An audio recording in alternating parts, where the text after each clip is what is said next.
Good afternoon, and welcome to your second look at Michigan medicine at the University of Michigan. We're so excited by your interest in our training programs. And right now I'm looking at 443 people on Zoom participating in this event today. This is so exciting.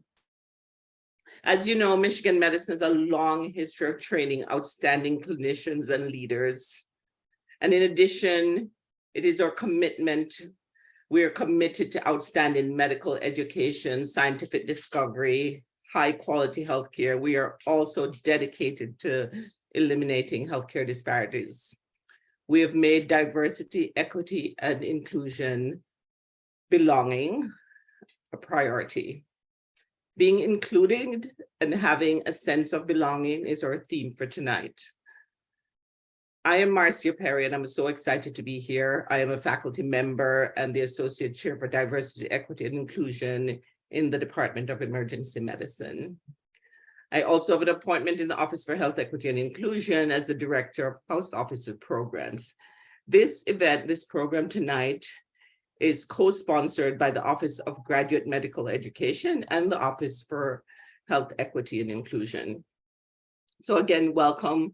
We invite you to share in this program tonight. We have a lovely program lined up for you. You'll be hearing from a lot of our stakeholders at Michigan Medicine.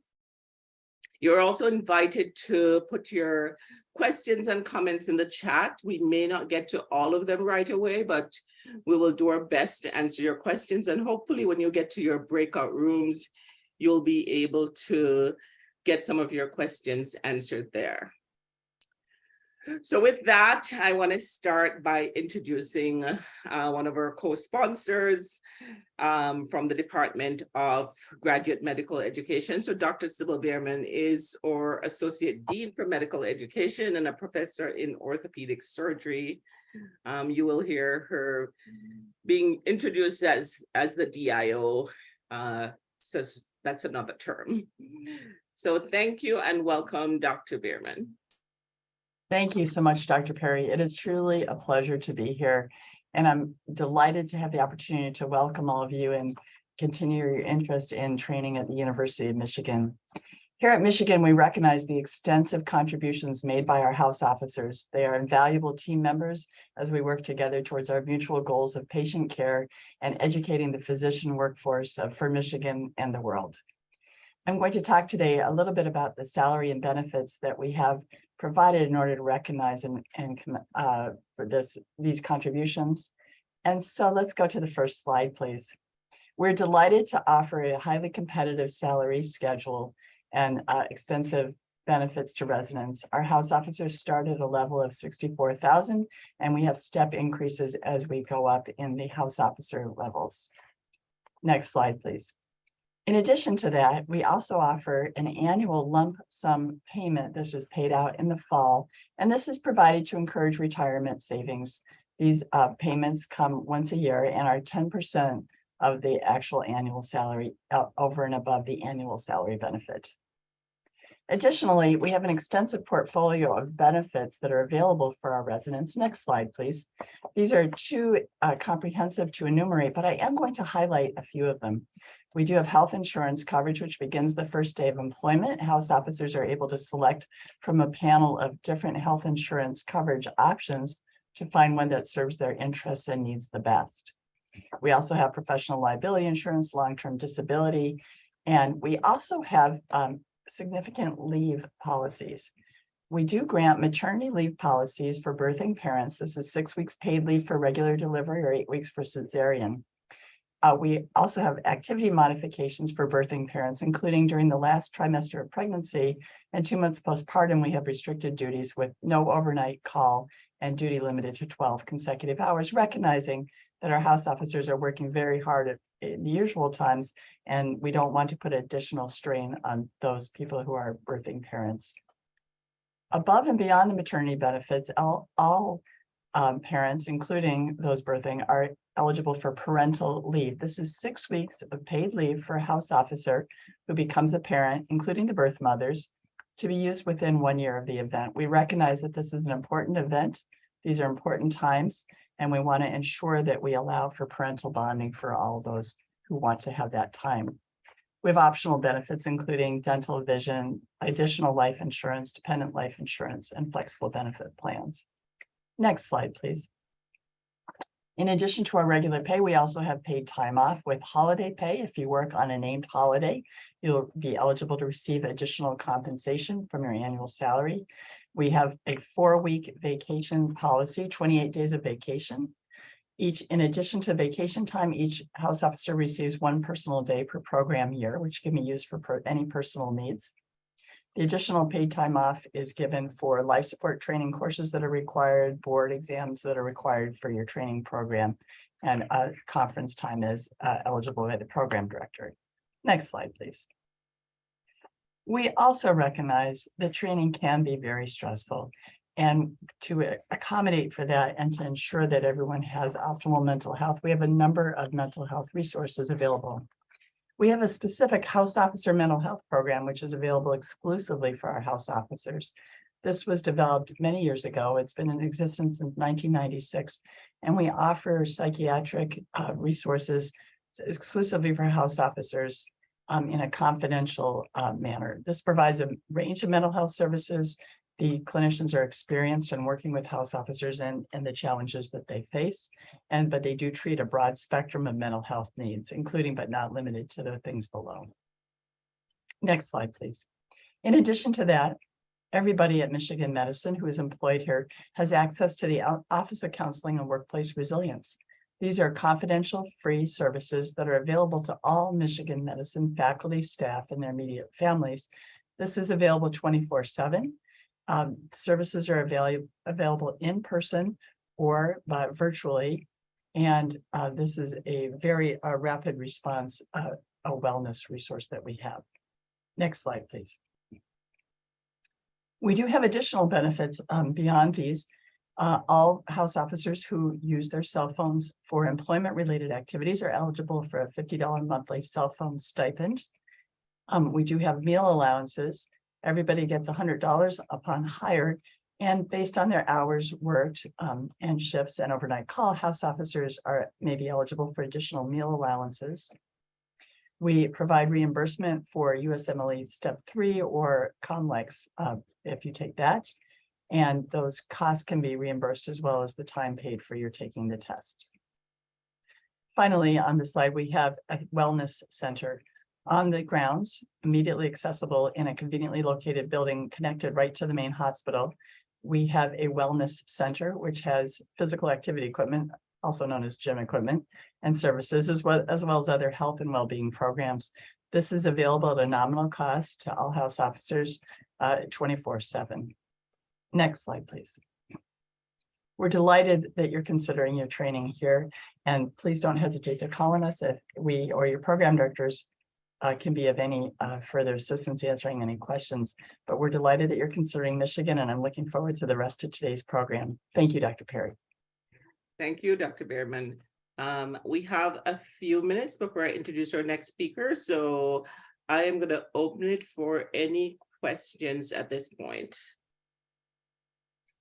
Anyone in the audience who would like to pose a question in the chat for Dr. Biermann, please go ahead. We have a few minutes that we can answer questions directly, and then we'll probably just give you a written answer in the chat as we go along. The Wellness Center, in order to make sure that we have optimal availability to all of our employees, it is exclusively for the employees. We do have, contracted through the AMA, a set of wellness resources that does actually provide for a discount to some area gyms if you want to join those. And so that is another wellness service that we have. Health insurance the healthcare plan for spouses and partners, they have access to the same plan. And yes, the questions about the gym membership, yes, as mentioned, they can access both the wellness center, or they can have discounted access through the AMA Wellness Resource Suite to other gyms in the area. Fertility treatments are, it depends on which insurance, which types of treatments you might have. I can't answer that question. We don't have specific, our benefits are given through the health plans. They aren't separated out for house officers specifically. Residents are compensated for the time that they come into training prior to July 1. They're compensated on a prorated daily basis for their orientation time.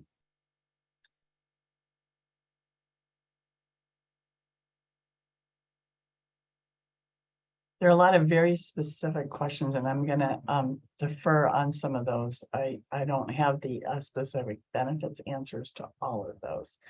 Do most residents use their cell phones for paging and communication? I think most people find it most convenient to do that. It's not required, but most people find it more convenient than carrying a second device.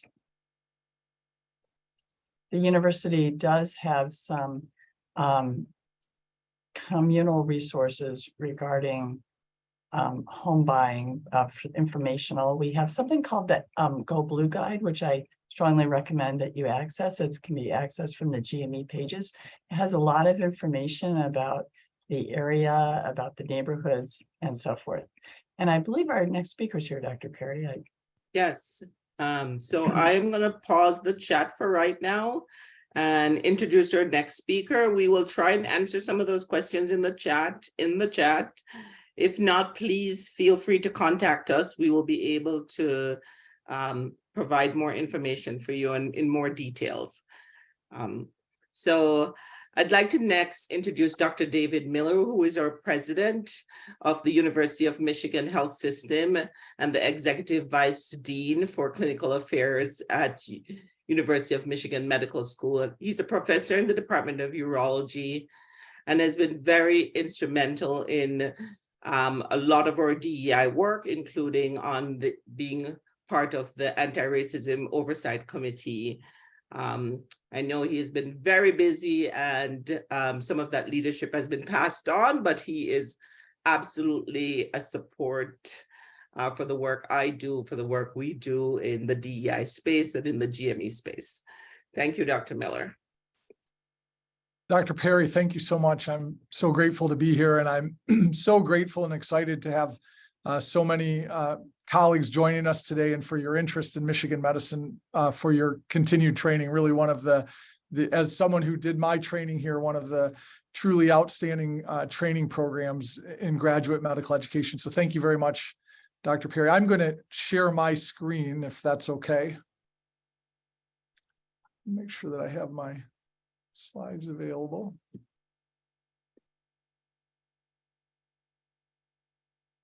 Sorry.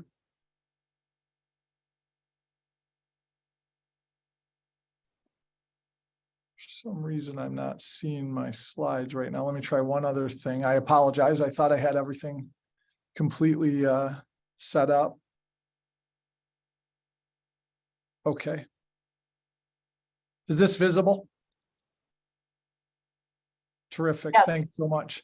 So I'm going to share some thoughts today about the strategic priorities for our health system. And Michigan medicine is the broad term encompassing both the medical school and the clinical enterprise. And our clinical enterprise is inclusive of our hospitals and clinics and in Ann Arbor and in Southeast Michigan, and a growing network of partnerships across the state of Michigan as well. And so really representing kind of an exciting setting for care delivery for across all clinical specialties in different environments in diverse communities with diverse patient populations. But I'm going to share a few thoughts on our priorities as a health system. And fundamental to this, I think, is our mission for Michigan medicine of advancing health to serve Michigan and the world. And I've now been in this role for just over 2 years. And when I started, I thought, well, this is an outstanding academic medical center. So how do we think about the perspective of getting better and getting better together? And in this mission, this word of concept of advancing, to me, has resonated with respect to our ability to improve. How do we take an excellent organization and make it better across dimensions that are critically important to our patients, to the communities we serve, to all of our team members across the organization, our students, our faculty, our staff, our trainees, and put that all together in a large and complex organization. The health system alone has nearly 20 to 25,000 employees. And so we're talking about a very large organization where we are trying to work together in service to our patients and our communities. And at the heart of it, in many ways, are our values, and our core values of caring, innovation, inclusion, integrity, and teamwork are important. And when I share thoughts in our organization, I always say it's really important when we think about our core values that we're not only demonstrating these when it's easy, that we're demonstrating these when it's hard. Because healthcare delivery, the complexity of our organization creates moments that will test all of us. And if we can ground ourselves in our core values, it helps us move forward through all the challenges that we've seen day over day, month over month, year over year over the last several years. So our mission, our values, and then looking at that, when I started in the role and talking with colleagues from across the organization, thinking about what are some of the ways that healthcare delivery is changing. We've long talked in our organization about the importance of having primary care services available to take care of nearly 400,000 patients in our local communities, having relationships across the state to ensure that we're caring for up to 4 million patients in a way that supports our education and training programs and our research and clinical care, and constantly improving value of care, and values defined in many ways: quality, outcomes, cost, equity, appropriateness. And then external and within our own organization, a number of changing dynamics related to culture change and high reliability, changing delivery system models with virtual care or care at home, remote work, which has fundamentally changed the way we interact and do our work together, new partnerships that create new opportunities, but also can feel disruptive in some settings. And how do those get incorporated and considered in the context of our care delivery? And then the reality that, at least in our inpatient settings, we're seeing ever more complex patients in need of our care from every area of the state and beyond. And so as we think about these changes, where we have been as an organization and where we would like to go together, we've begun to develop a couple concepts that are intended to help us continue our focus and our effort of continuous improvement. Again, that concept of advancing health to serve Michigan and the world. And I'm going to frame it in an acronym of BASE, or building our base, BASE, where our strategic priorities are reflected in the key concepts of belonging and inclusion, access, safety and quality and experience. And importantly, the belonging and inclusion is intentionally first, because unless and until we achieve the sense and the degree of connection between each other and the organization, the sense of belonging in our organization, the connection to the work we're doing, the patients we care for, the communities we care for, our ability to then at the same time enhance access, make it easier, the front door to our delivery system being bigger and more welcome, improving safety and quality beyond our current performance, and then optimizing the experience of our patients and our team members. These all fit together, and we have to focus on them simultaneously. At the same time, as I mentioned, despite the challenges and opportunities we see every day, continued growth and new partnerships, both with community partnerships and health system partnerships, are an important part of who we are as an organization, always seeking to grow, innovate, change, and improve care delivery. So this concept of redefining our priorities based on building our base and strategic growth and partnership is part of our journey together in the health system across all of our employees over the next several years. And one important thing is saying, what does it actually mean to build our base? Because it can be a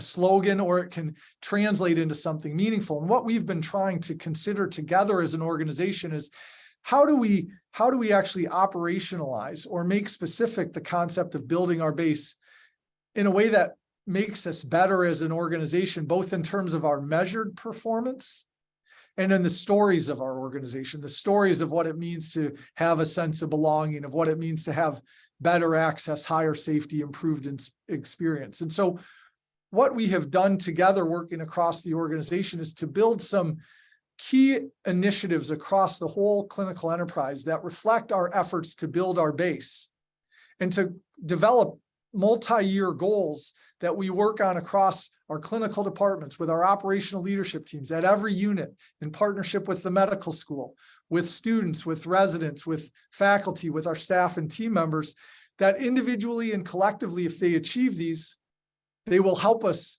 and be key and clear evidence of building our base and enhancing our partnerships with growth. And a lot of times I say, well, no set of priorities will be perfect. There will always be some gaps and there will be some need for continued improvement. But if we ask ourselves the question, if we accomplish these individually and collectively, will we be building our base? Will we be enhancing our growth and partnership? Will we be advancing health to serve Michigan and the world together? And so I've listed on this slide qualitatively what we are seeking to work on together. And many of my colleagues who are here already are actively engaged in helping to lead and bring this work forward. So for belonging and inclusion, we have made a commitment to reducing identified disparities in our team members' responses to the question that our organization values faculty and staff from different backgrounds. We've seen differences by race and we've seen differences by job classification. We're embarked on a multi-year journey to reduce those. We've also identified areas of health disparities and inequities where we're focusing our efforts, for instance, in adult hypertension management, where we will align our resources, our creativity, our time, our energy, our commitment to decrease that over time. For access, we need to safely reduce inpatient length of stay, allowing more patients access to the high complexity care available here at University of Michigan Health. We also need to make it easier for patients to be seen in our clinics. And these are not easy endeavors. They require coordination and collaboration across the whole clinical enterprise. They require partnership. They require patience and grace and persistence. And that is why they're reflected in 2 or 3 year priorities. I may view myself as impatient, but we have to have a view that these priorities will take time for us to get there. In safety and quality, we're focused on reducing inpatient mortality and patient and employee harm with specific measures in areas of focus and commitment. And for experience, improving the experience of our patient, how likely our patients are to recommend care, their overall rating of care, and the engagement of our employees. Because again, that belonging and inclusion and employee engagement, that's how we solve complex issues and work together. Those have to be part of our focus. For strategic growth and partnership, we are expanding our programs and our partnerships in the Ypsilanti community to create stronger engagement, connections to the community, better clinical care delivery, more investment, awareness and action around social determinants of health and other key priorities. And also continuing to grow some key strategic service lines that patients turn to us from around the state or even the country for the expert care here in complex cancer care or neurosciences or maternal fetal medicine, among others. So these multi-year priorities will move us in the direction of advancing health to serve Michigan and the world. They will build our base in a way that has both measured performance and stories in our organization. Well, what have we accomplished so far? And I think that's a fair and important question. And so when we think, for instance, about, pardon me, I advanced that too early, about the concepts of expanded community programs and partnerships. I want to make sure I didn't skip a slide. Thank you.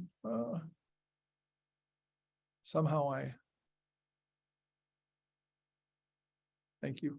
I thought I had inadvertently skipped ahead. So for belonging and inclusion, we've already started our work in this area, conversations with our resource groups across the organization to receive information that oftentimes can be difficult to hear as a leader in the organization, but that requires our focus, attention, and persistence to develop specific action plans around opportunities for career development in our organization, around understanding the diversity of our workforce, a number of key areas that we'll be focused on over several years. As I mentioned, for patient care, we've identified specific healthcare inequities that are going to be reflected in a multi-year healthcare equity roadmap with specific early initiatives in adult hypertension care and pediatric flu immunizations.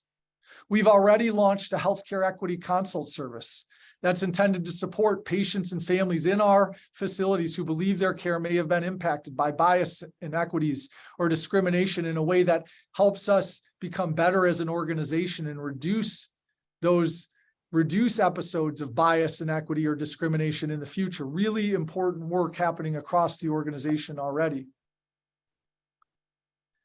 In terms of, pardon me, in terms of our efforts in engagement and experience, we are committed to learning from our organization, and we've heard in our employee engagement surveys key concepts related to communication, respect, and well-being. We've embarked on a purposeful leadership rounding.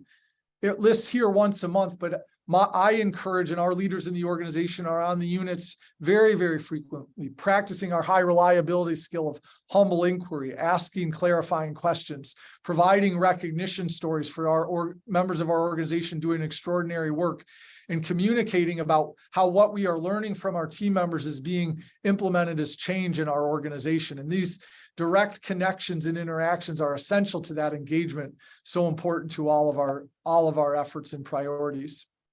And for our community partnerships, we are already expanding services at our Ypsilanti Health Center, where we will, in 2024, open a new 50,000 square foot facility with expanded comprehensive primary care and specialty services. We have long had outstanding primary care presence in Ypsilanti. This will bring many services that we have heard from our patients and from the community that will become more accessible, closer, and more comprehensive. And this has been a significant partnership, not only within our organization, but in partnership with community members, listening, learning, understanding how we can be a better partner, not only in clinical care delivery, but also in thinking about social determinants of health, issues related to food insecurity, transportation, access to virtual care. How do we create partnerships with community leaders in a way that allows us to meet the needs of communities, not just in the clinical care delivery, but more broadly? And an important component of this is our participation in the Healthcare Anchor Network, a national organization where we, as a major healthcare delivery system, seek to invest in communities, to partner with communities to help us diversify our workforce, to focus on local hiring and local supply chain, a number of areas of measured performance, strengthening community partnership, addressing inequities, expanding services as part of our efforts to build our base and to enhance our strategic growth and partnership. So putting this all together, we have a big and complex organization that is among the leading academic medical centers anywhere. To continue our mission to advance health to serve Michigan and the world, a focus on building our base for the health system, pursuing strategic growth and partnership, together achieving our mission of advancing health to serve Michigan and the world. And at the center of this are our teams, from our employees, our students, our residents, our faculty, our staff, coming together in support of our priorities and our mission, helping us achieve our full potential as an organization. So Dr. Perry, I'll stop there. I'm really grateful for the opportunity to share some thoughts today. I'm so grateful for all of our colleagues who've joined. I hope you will strongly consider Michigan Medicine for your training across all of our education, clinical care, and research. Our commitment is strong. Our expertise and as you look over our shoulders at our Zoom screens, that concept of you belong at Michigan is our absolute commitment. So thank you very much. Go Blue, and I'm happy to answer any questions if there's a little bit of time. Okay. Thank you, Dr. Miller. We have about 2 minutes that I can give to the audience to pose any questions they may have.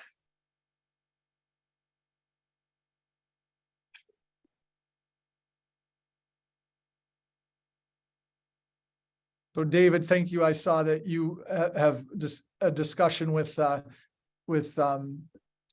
the chat about Ypsilanti Health Center. Thank you for those clarifying comments.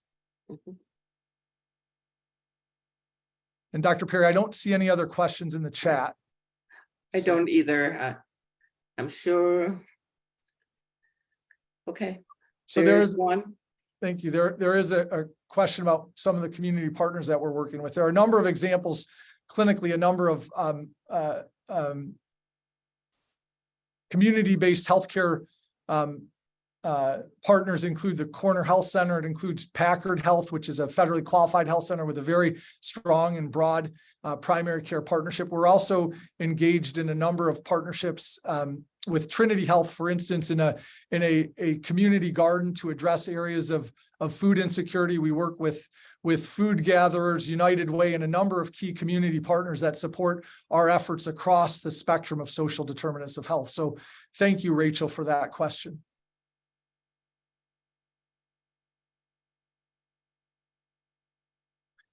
And the answer is yes. Across all of our initiatives, we're seeking more and more opportunities for residents to be involved in all aspects of our initiatives to address health equity. And I know that David Brown, who will be providing an update, is leading some of our efforts to develop a health equity roadmap, and that is a very inclusive process across all team members in our organization.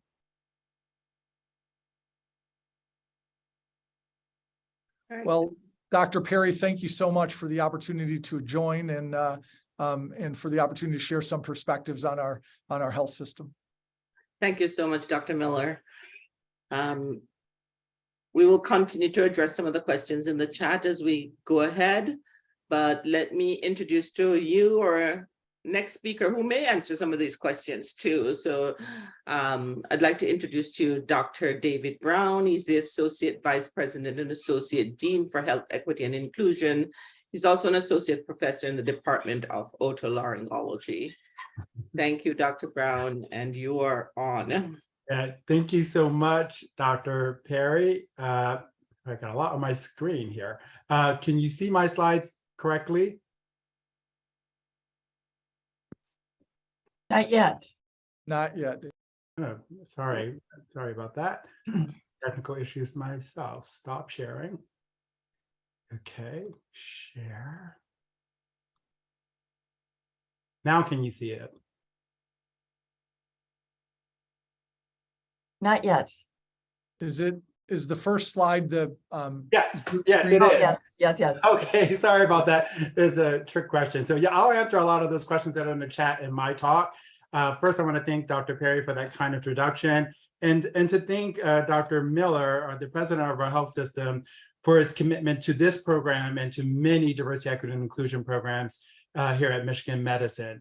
I'm excited that you're all here. We have over 400 people, close to 500 people on the Zoom, and I'm excited to talk to you about the broader belonging at Michigan Medicine, and I'll do my best to address some of those questions that are already in the chat. So I like to say that diversity, equity, and inclusion has been a long-standing commitment for the University of Michigan and Michigan Medicine, well before the 2020 national reckoning after the murder of George Floyd. The University of Michigan launched its first 5-year diversity, equity, and inclusion strategic plan in 2016 after a year of planning. This was a collective vision created through a university-wide grassroots process. We tried to talk to as many people as possible, top down, bottom up, right, left. We had 3 strategic aims: to improve the climate so that all can thrive, to have a diverse community in a myriad of ways, and to develop scholarship and teaching to help advance ourselves and the world. This plan was built off of foundational programs and infrastructure and metrics and reporting systems that we put in place. We have since completed this plan, and last week we celebrated a lot of the many accomplishments. And so we've done the assessment of our first plan, and now we're beginning to plan our DEI 2.0 strategy, which will be unveiled in October. One of the key goals for DEI 2.0 is to increase the sense of belonging. I have the honor and privilege of leading the Office for Health Equity and Inclusion, also called OHE. Here's our team and their beautiful faces. Our vision is to create a world where everyone feels valued and can thrive. And this includes everyone who comes to learn, heal, and work here at Michigan Medicine. We want to honor the well-being and individuality of all those individuals, to champion diversity and inclusion for our patients and our community and our society, and to diversify the next generation of physicians, nurses, health professionals, and scientists. Our entire team does amazing work in pathways development. We have pathways program that have been very successful to getting students into medical school. Over 90% of them get into medical schools, and many of them here at Michigan. We have professional development and training. We have health disparities curricula. One person asked about how can residents get involved. We have one of the very first health disparities curricula for residents, and we're in our third cohort now. We also have ability to assist with health disparities research and also recruitment and retention of all individuals who are minoritized. The entire office and the team is a resource for the entirety of Michigan medicine. The OHE team leads the Building Toward Belonging implicit bias training. Some of you may know that the state of Michigan requires implicit bias training for all healthcare professionals licensed by the state. Our academic medical center, under the leadership of Dr. Miller, actually required that this training be for all faculty, staff, and learners, even if you're not licensed by the state. To date, we have trained probably, last I heard was over 18,000, but I imagine since I last heard, it's probably over 19,000 individuals since July of last year in implicit bias. This training helps us understand how bias impacts healthcare, how minoritized individuals and others can be impacted by bias, the health disparities, and what we can do to improve them, and also how we can work on a sense of belonging for our teams, patients, and their families. Language is, I'm going to give you some examples of our trainings. Language is essential when it comes to creating an equitable environment and a sense of belonging. OHE and the Department of Communications has developed a series of trainings and tools to help our faculty, staff, and learners about multiple aspects of inclusive language. The LGBTQIA+ and weight and body inclusive language intros are just two examples. Of note, Michigan Medicine is a top performer for the Healthcare Equity Index, scoring a score of 100. And despite having that perfect score, we still strive to be better. Having a community also builds a sense of belonging, and OHE intentionally has community and networking programs open to all to help people feel connected. At the beginning of the academic year, we have a series of picnics that we invite all faculty and house officers. You can bring your families. There's bouncy houses for kids, and we have our annual bowling and belonging event. This is always a fun event and is a big hit with our residents. And I think the reason why we picked bowling, because some of our residents are really serious about bowling and have their own shoes and balls and everything. So it's this is a an incredible thing to have. And another gathering that we did today was to celebrate the Lunar New Year. All are invited to attend any of these events, and I'm excited that we are able to build this type of community. And I want to wish everyone a happy Lunar New Year. Recruitment of diverse residents from a myriad of identities is important to us. We're very proud to have tripled our percentage of residents underrepresented in medicine since the beginning of the DEI 1.0 strategy, from 3.4% to 10.3%. This doesn't show all the diversity because we have diversity in where people have come from first generation, LGBTQ, people with disabilities. Again, we value diversity in a myriad of forms. Someone asked about anti-racism training. In 2020, we acknowledged that racism is a public health crisis and stood up our Anti-Racism Oversight Committee with 6 strategic priorities. AROC was co-led by the president of our health system, Dr. David Miller, and one of the DI leaders within the medical group, an African-American gentleman, Steve Vincent. Many great initiatives came out of the Anti-Racism Oversight Committee, including stopping many of the race-based algorithms, including for GFR. This work continues today, and we recently transitioned our leadership because we feel that we want to keep ideas fresh. So we have a 2-year leadership commitment for AROC, and we're transitioned to 2 other leaders within the health system. We usually have 1 physician and 1 non-physician. 6 of the pillars for our Oversight Committee include Speak Up and Show Solidarity, and many tools were built for that. And also we've developed anti-retaliation training, which is being rolled out now, opportunities for conversation and safe space for discussing issues. And I'll tell you about some of those later. Working with the communities we serve, and we are heavily invested in Ypsilanti. Our senior most leadership has met with the leaders of diverse faith-based and other leaders within our local diverse communities. We're doing education and training. We're actively diversifying our workforce. You saw some of the data on that already. and advocacy and professional development. Everyone at Michigan Medicine is welcome to join any of the resource groups, and faculty, staff, and learners. They are voluntary to join, and you do not need to share the identities of the groups to be a part of it. These groups help catalyze efforts to drive innovation and help make the workplace more inclusive, engaging, and productive, and align with our strategic goals. One of our strategic goals is to decrease the gap in the sense of belonging by majority and minoritized individuals. Dr. Miller mentioned the BASE. The B stands for belonging. There's already a team leading this work to make sure that everyone has an excellent experience, no matter what your identity. They met with each of these resource groups to learn how can we advance the sense of belonging for each of them. Got amazing feedback, and those are being put into action plans as we speak. Community conversations are a great way for us to share and have conversations while learning to build a belonging. Here's an example of some of our community conversations, and we welcome ideas for future conversations. We know that many of you are interested in impacting our local communities, including our diverse youth. The Big House Youth Summit, which we started last year, brought hundreds of diverse 4th to 8th graders from our surrounding communities to the Michigan Medicine Big House Football Stadium, which is a thrill for so many, where they got a chance to do hands-on simulation alongside with our residents and our faculty, look under microscopes with our scientists, even practice with our HR team and our supply chain and our accounts payable to really learn all aspects of healthcare, not just being a physician. They got to listen to panel discussions and hear inspiring and affirming talks that they too could work in a healthcare setting. Many of our residents, faculty, and staff, and medical students participated in this incredibly inspiring event. We can't wait to have it again this year. I'm proud to work at a health system that has a framework that intentionally values diversity, equity, and inclusion. The BASE framework, which was mentioned earlier by Dr. Miller, has diversity, equity, and inclusion throughout each of the pillars. Belonging is obvious. Access also includes access for our minoritized and vulnerable patients. Safety includes healthcare equity, and the experience includes making sure that all faculty and staff and patients, no matter what their identities or backgrounds, have the best possible experience.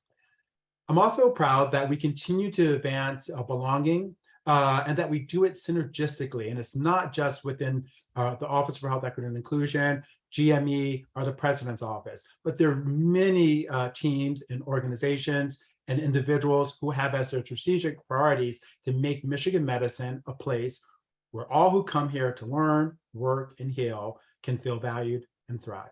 Thank you, and go Blue.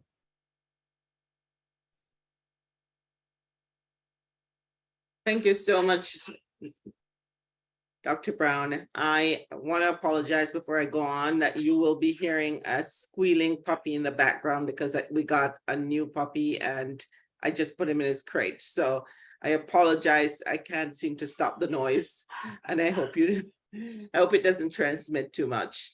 So I think Dr. Miller addressed some of the questions. Dr. Brown actually addressed some of the questions in the chat, and we will continue to address those as we go ahead.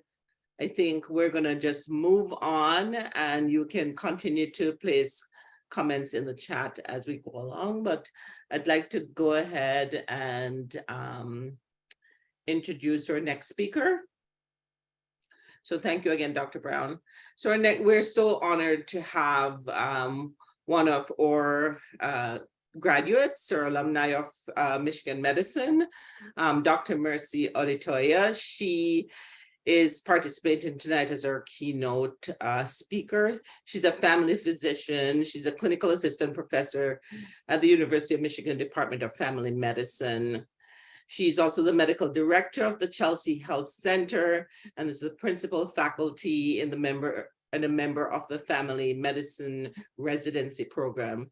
She serves as the chair of the Association of American Medical Colleges Organization of Resident Representative, and she received a certificate in completing the Health Care Administrative Scholars Program, which teaches trainees the tools needed to become successful as leaders in healthcare.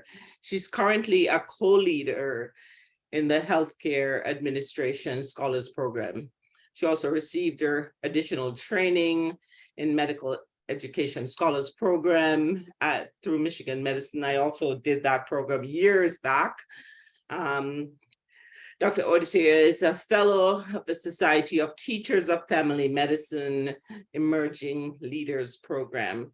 Thank you so much, Marcia, for being here today. I know you're just coming back from maternity leave of that lovely, beautiful child. I hope you show a picture of her.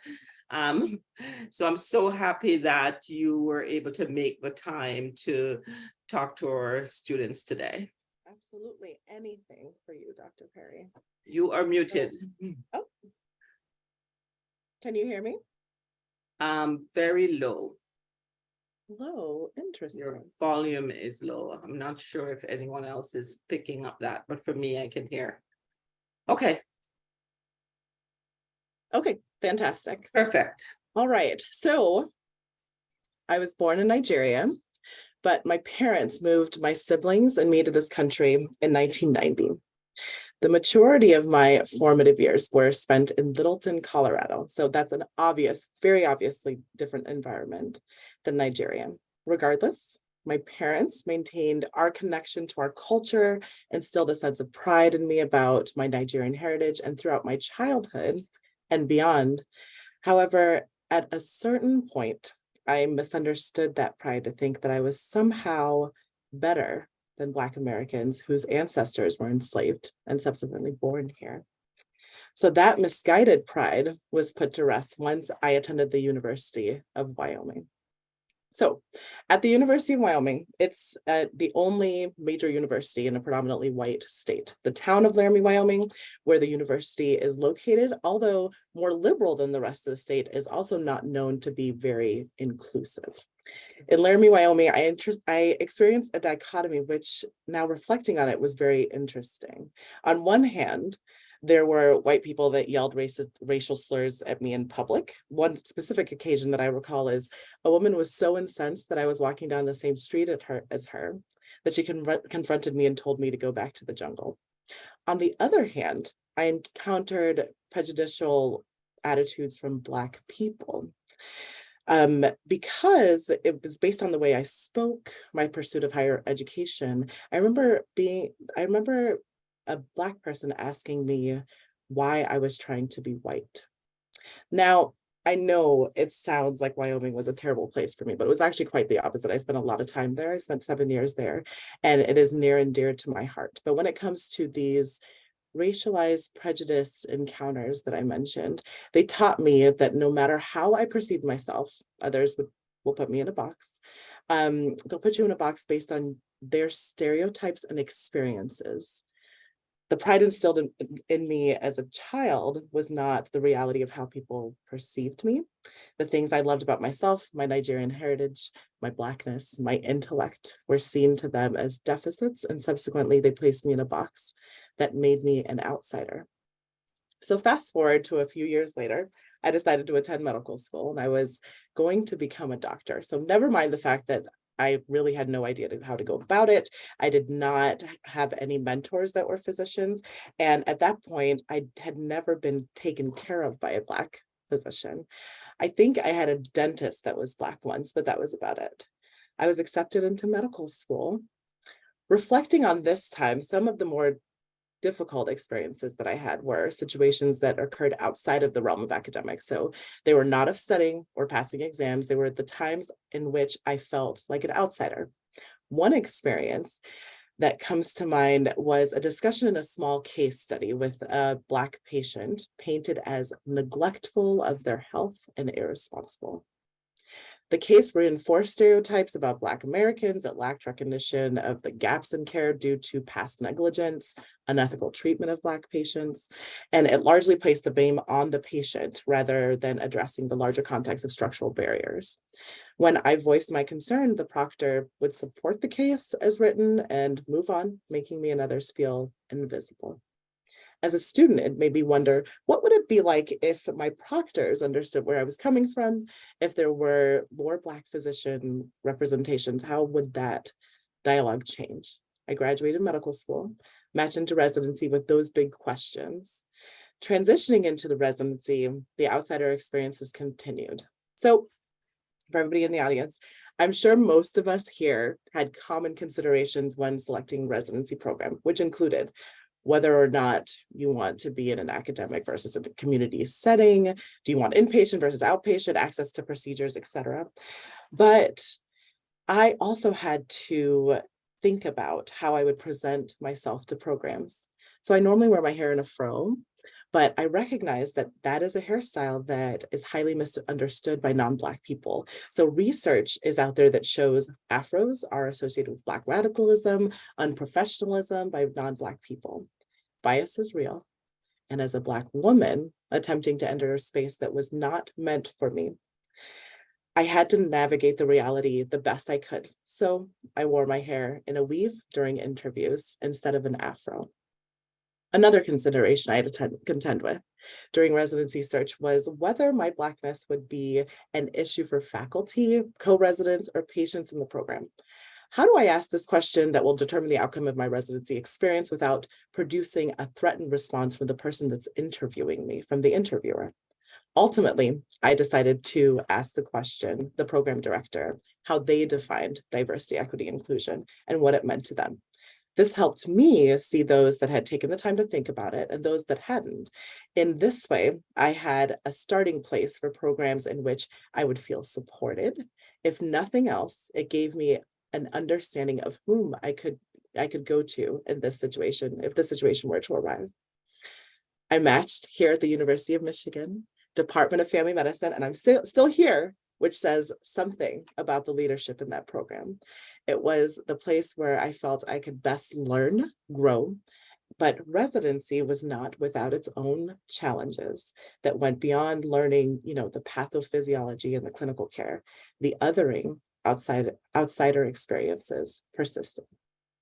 So during intern year, I encountered a male patient that refused to acknowledge me and my role as a doctor. Despite warmly and kindly introducing myself, hello, I'm Dr. Adetoye, I am your physician today. He ignored the introduction and asked when he would see the doctor. I repeated that I was the doctor, continued to ignore me, and even going as far as calling me a nurse during team rounds. The thing that stuck out in my mind was after he called me a nurse, no one on the team addressed it.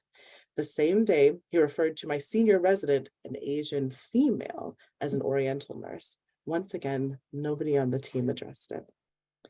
I debriefed with my senior resident about that, what occurred, and we were both upset by the interaction, but decided not to take it any further. We wanted to be viewed as competent physicians. We were both concerned that taking the issue further would impact both of us negatively. After the incident, I thought about in all of the work I was doing, reaching out to faculty I could talk to about this experience, and found that within my department of many faculty members, there were only 3 Black physicians. This meant that if I wanted to help processing this and other situations like that in the future, I would have to rely heavily on the only 2 Black women within the department. As an intern, I did not yet know anyone well and felt it would be burdensome to ask for their support.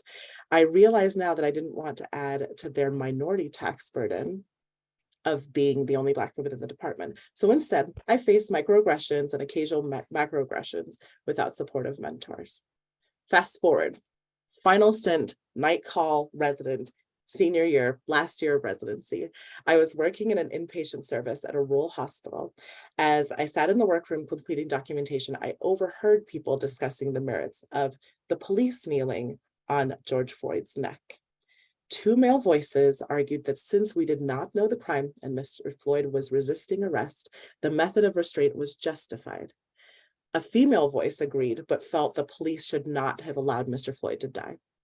I stepped out of the workroom to get a document from the printer and found 2 white security guards and a white nurse staring at me. They immediately stopped talking and cast their eyes away. I quickly grabbed my document, made my way down the hall, down towards the call room. I passed a Black security guard and with a sigh of relief, thanked him for being there. He was watching the news on his phone and he said, "You're welcome, doctor. Things are crazy out there and he'll be here all night. If I needed anything, don't hesitate to ask." I thanked him again, slipped into my call room and began to cry. So as the sole Black resident at the white rural hospital, I was afraid, But when I considered how to navigate the situation, this time I was a third year, one who was empowered and ready to let my leaders know. I felt that it was time to share some of what I had been experiencing with the residency leadership and to demand space for people like me. To my surprise and pleasure, they were concerned and responsive. At that time, pretty much immediately, a diversity committee was established at the Rural Hospital with a goal to create a more inclusive environment for staff and patients. So I'm sharing these experiences with you today to emphasize the regular encounters and considerations we have to make as people with othered identities pursuing medical education. This journey is hard enough, and it's important for learners to be provided with a safe learning environment and that allows us and future generations of physicians to work without the added stress and fear and exhaustion that comes with navigating these type of situations. At the institutional level, it starts with building trust with learners and conveying that they will be protected and supported. I acknowledge that not all learners want to be singled out as such, but I propose program directors take the following steps. Participate in bias training, recognizing that the lens with which we see the world influences how we interact with other people, patients, trainees, how we navigate these institutions. Assume that a learner, trainee, knows his or her minority status and feel empowered to assess the candidate's level of comfort in discussing these issues. Be direct and state that the candidate will be one of few minorities in the program and ask, are you concerned about how, if any impact this will have on your training? Alternatively, this can be asked via survey prior to the candidate presenting to interviews. Acknowledge the candidate's minority status and state plainly that his or her education should not be impacted by his or her status. Stress that at any time the candidate feels as though this is an issue, it should immediately come to the attention of the program director. I feel as though this will begin to build trust with candidates and convey that the program values diversity and inclusion and has placed priority on supporting residents from all backgrounds. The onus should be on the programs and departments who train young physicians to strive to create a safer and more equitable environment for all, so that a Black female like me does not feel like she is a burden to her supervisors. This can be done with several steps. And here is the one technology piece that I'm going to include. Residency program leaders should have an understanding of the communities in which trainees are working. They should identify particular challenges which might arise. For instance, having a Black physician working in an overwhelmingly white community, and communicate these with trainees. Leadership should be vocal about the program's intolerance of discrimination and discuss how the program can support trainees, including identifying faculty and staff who can support individuals. Provide educational opportunities and workshops to attending physicians and preceptors about these incidents. Provide education and training about how to address microaggressions when they arise and how to debrief with affected trainees. This will require courage and vulnerability from leadership and individuals to speak out in instances of prejudice, discriminatory actions, so that we are all prepared to address the issues when they arise, like when the patient did not acknowledge me as a doctor. Consider highlighting mentorship, advising, coaching from interested faculty who are racially, ethnically congruent with the trainees, so trainees do not seek this on their own, and institutionalize these policies so they are not dependent on the goodwill of one individual. I am here speaking from my own perspective as a Black female, but we all have and will face challenges related to our identities, whether it is our gender, race, ethnicity, disability. Leaders in academic medicine can do better to provide a more inclusive learning environment for trainees. Increasing our diversity and understanding how our trainees may be affected differently will prepare us to best go out into the world and care for a more diverse patient population. So to you as trainees, I would say, it's not your fault that microaggressions and macroaggressions occur. You would not be burdening leadership by discussing these issues with them. It is your program leadership, along with the institution's responsibility, to provide an inclusive learning experience for you. Although you do not know them well, they are here to help you succeed. Thank you. Wow. I'm going to pause there and I am going to open the chat for any questions for Dr. Adetoye. Thank you so much.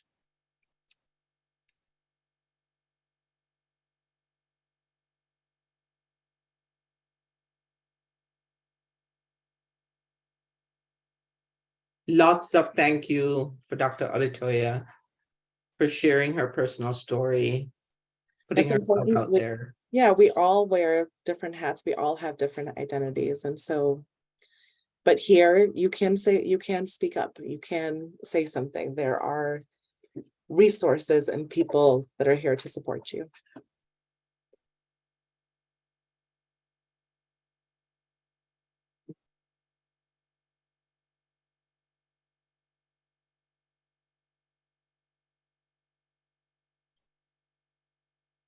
I want to tell you that I met Mercy when she showed up in the emergency department during internship to do a rotation, and we started talking.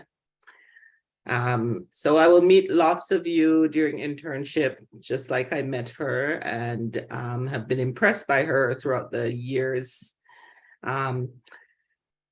In internship, in your intern orientation, we start with unconscious bias training. We start with workshops on how to eliminate stigmatizing language.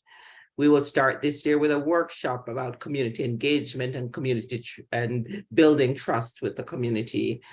So we're very dedicated to making sure that you belong here as well as you experience the community which you serve and build trust with that community.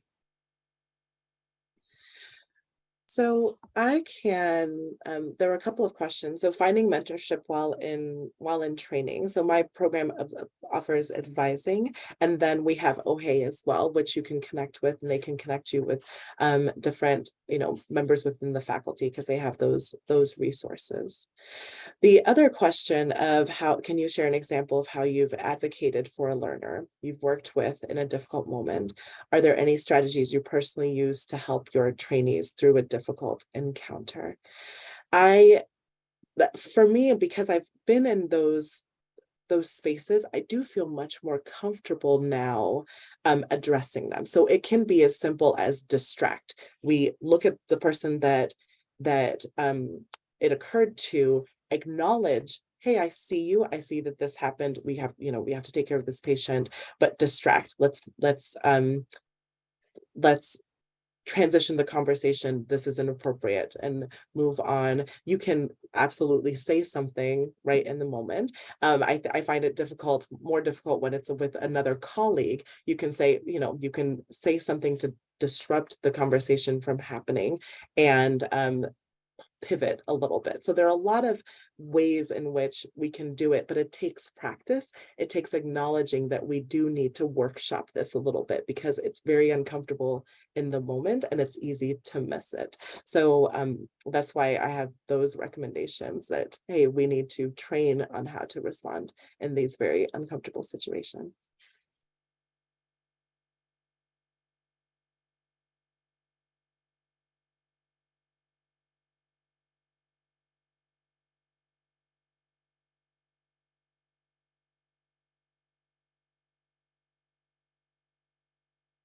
Trying to be uncomfortable with silence.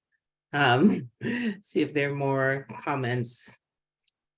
But I would echo that the strategy that I use, it's a similar strategy in the emergency department, is that what residents say is that they want someone, when incidents happen, they want to know that their faculty and colleagues support them. So just by acknowledging that you heard the microaggression or you saw that experience and asking them if they want you to intervene on their behalf may also be helpful, or they just need to process, step away.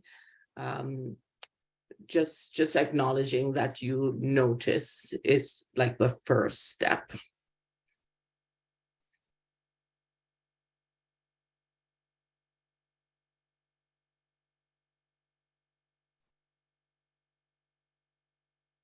So how would you recommend another resident on your rounding team to address the situation with the patient and insisted on calling you? I'm not calling you a physician, rather, sorry.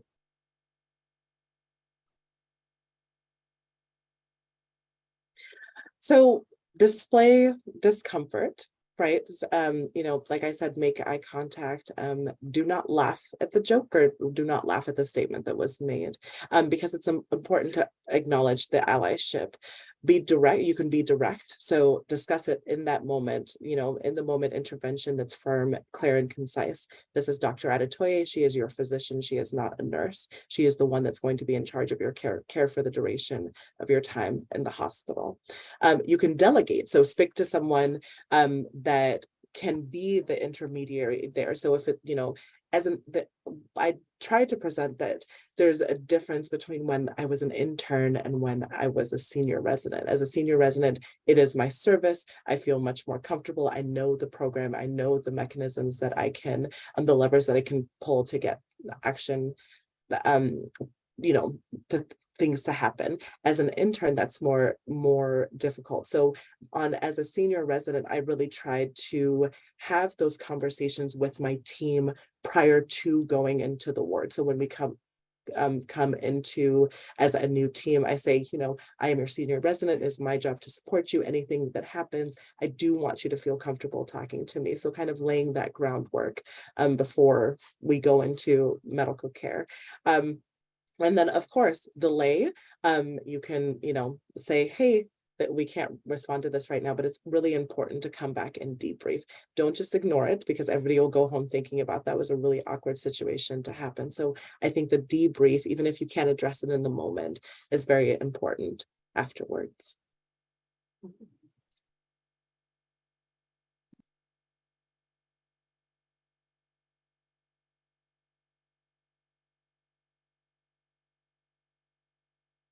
I'm going to invite our panelists, all the other participants, if they would like to also make a comment at this point. We have a couple of minutes before we move to our next speaker, but Marcia, again and again, I want to just thank you for your time, thanking you for sharing your story, thanking you for staying here at Michigan Medicine and supporting our trainees.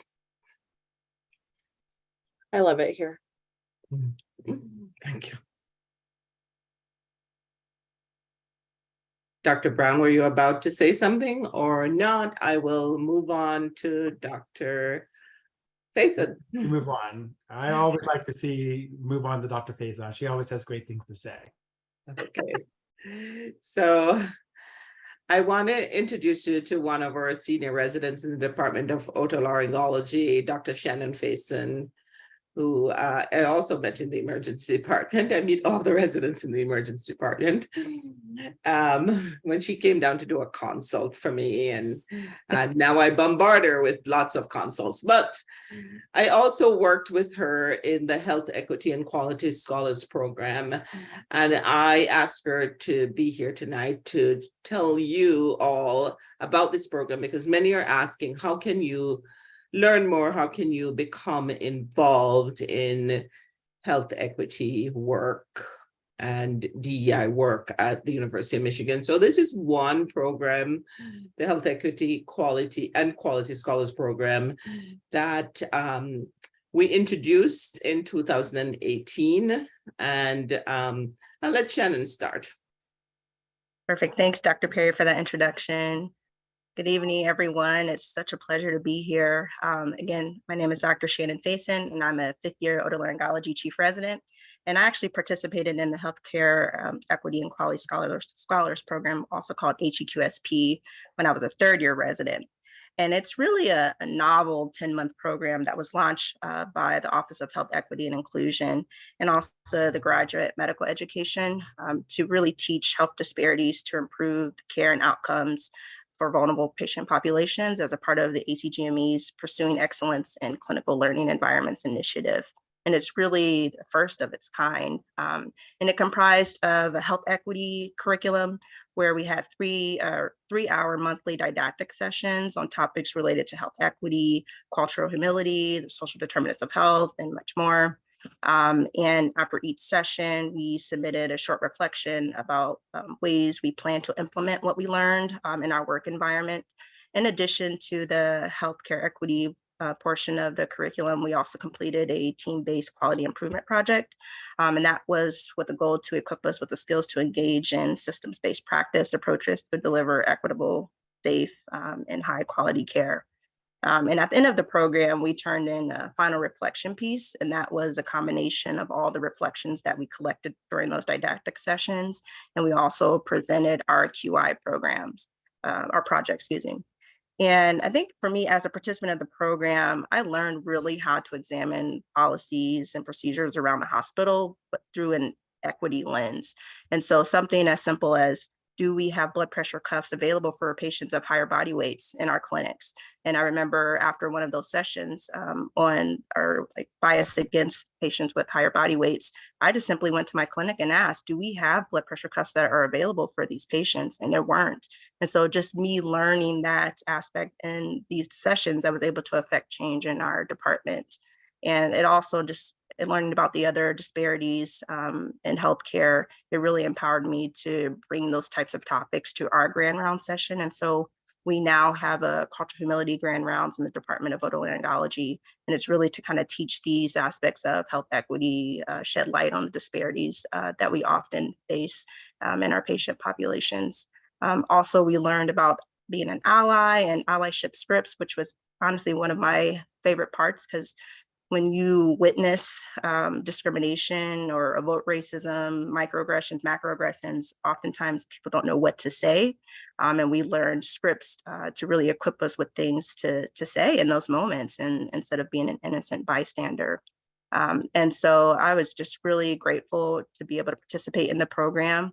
And now that's helped me kind of affect change in my department and really create an anti-racist culture and in an environment where, you know, we don't know all of the answers. We can never truly be competent with the cultures, and we're lifelong learners.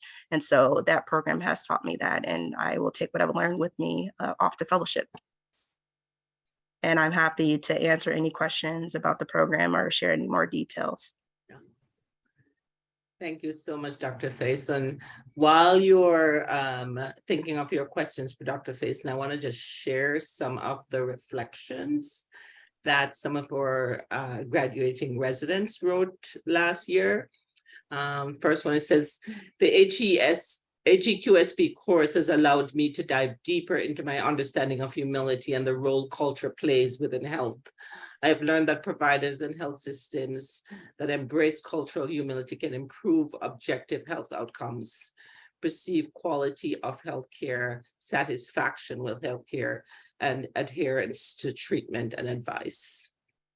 Cultural humility is difficult to describe. This is a lifelong learning process of self-reflection, active and empathic understanding, and appreciation of human experience.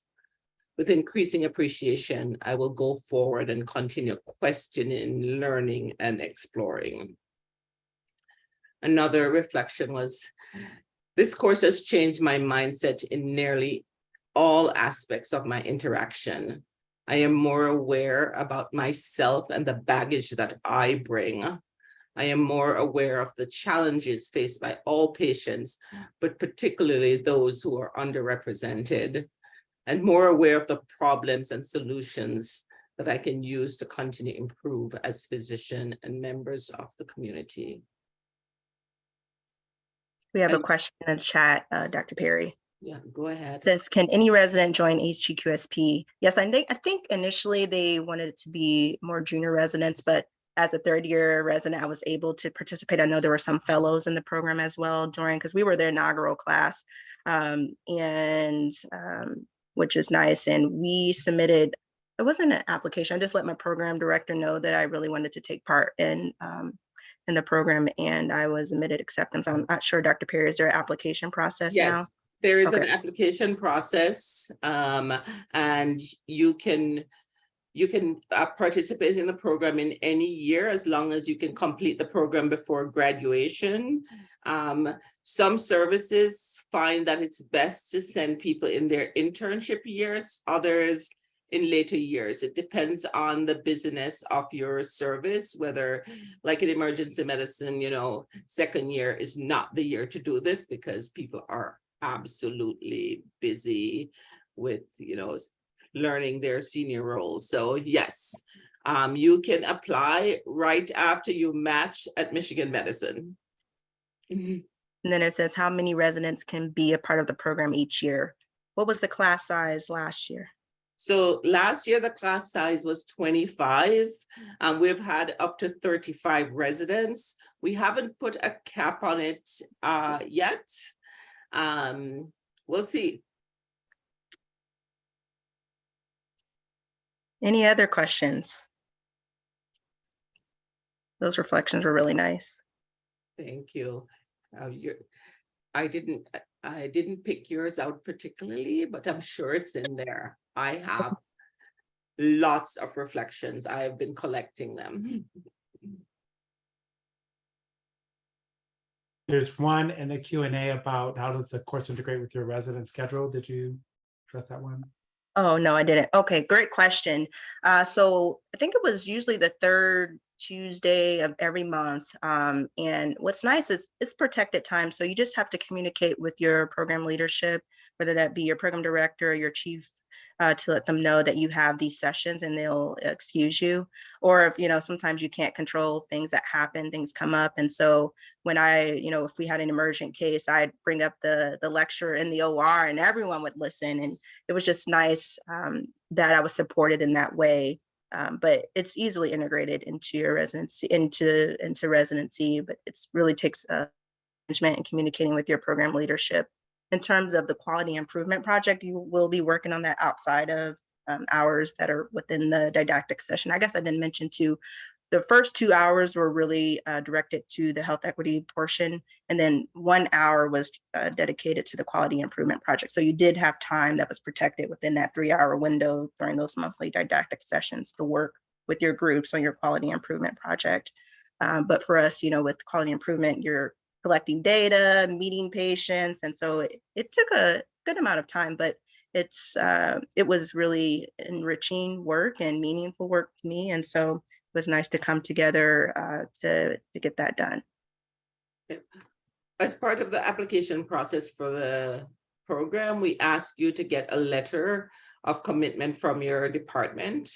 And so the department knows that you're committed to Tuesday, last Tuesday of the month from 5 to 8 p.m. And all departments so far have been extremely supportive. What we have done in the leadership of the course is we record these sessions because we understand that life gets in the way. Patient care is your priority. And so if you have to miss a session, we have the recording for you. We require that you attend around 80% of the sessions. And that's, we take holiday out of that, so your vacation doesn't count in that, or if you're on leave.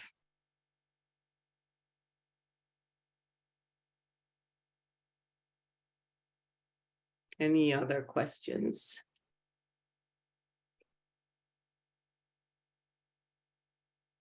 And thank you. I see, yes, it's an amazing program. Well, the feedback has been tremendous.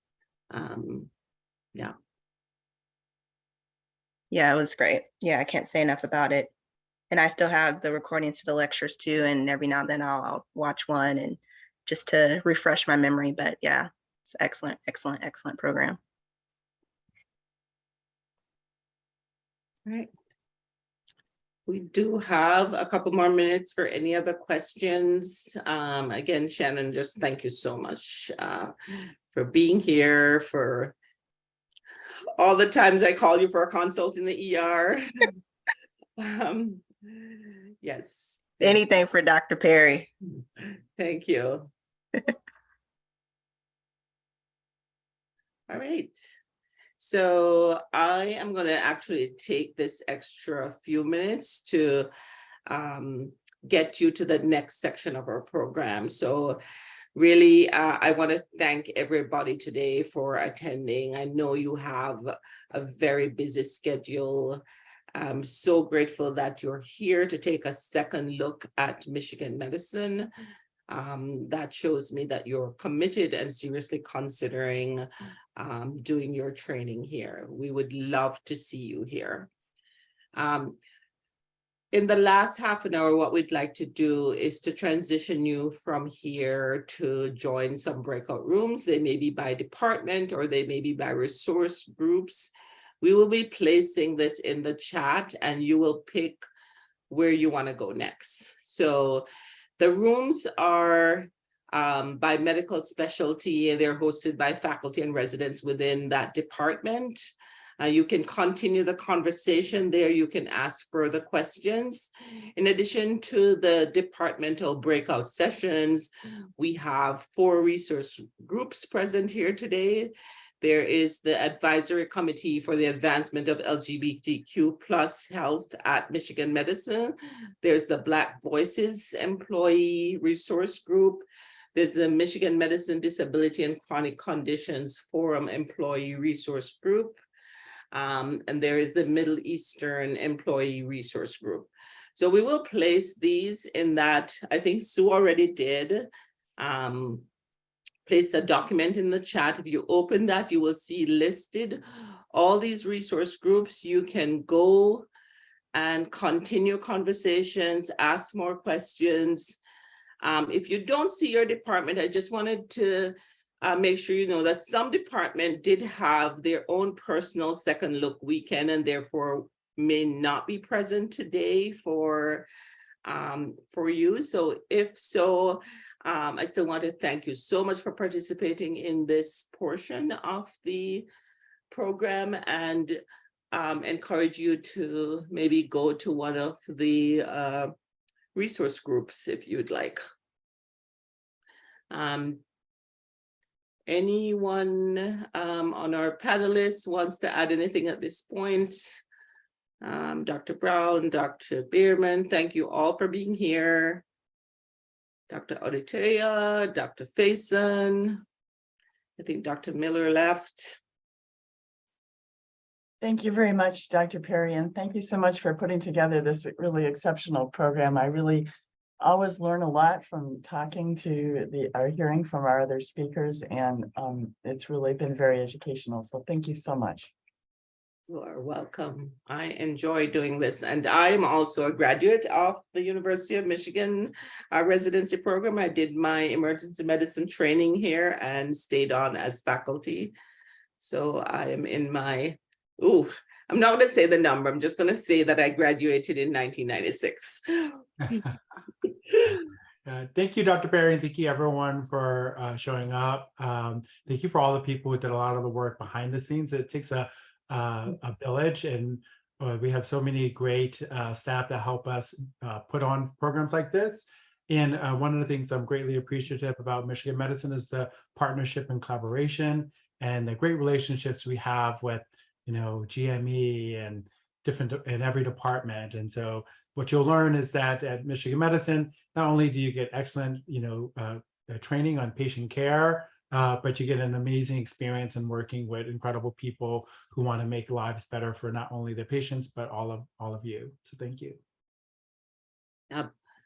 Special thanks to the OHEI supporting staff. I don't want to miss any names, but Sue has been tremendous. Roz, tremendous support. Lisa, thank you all so much. Peggy, I will not forget you. Thank you. And thank you for all your support. This is our 3rd year and we'll do it again. Thank you. So we're going to be on. If there are any problems with getting to your breakout rooms that you'd like to go to, just ping one of us. We will help you.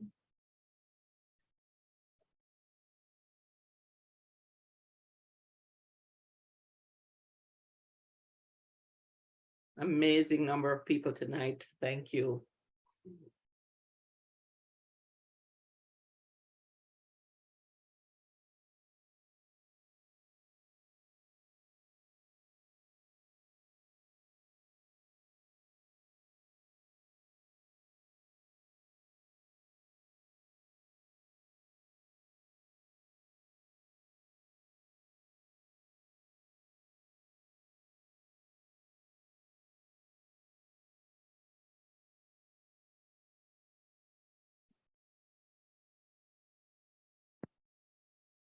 Thanks, Dr. Perry. I'll catch up with you later. Of course you will. Thank you. Bye, everybody.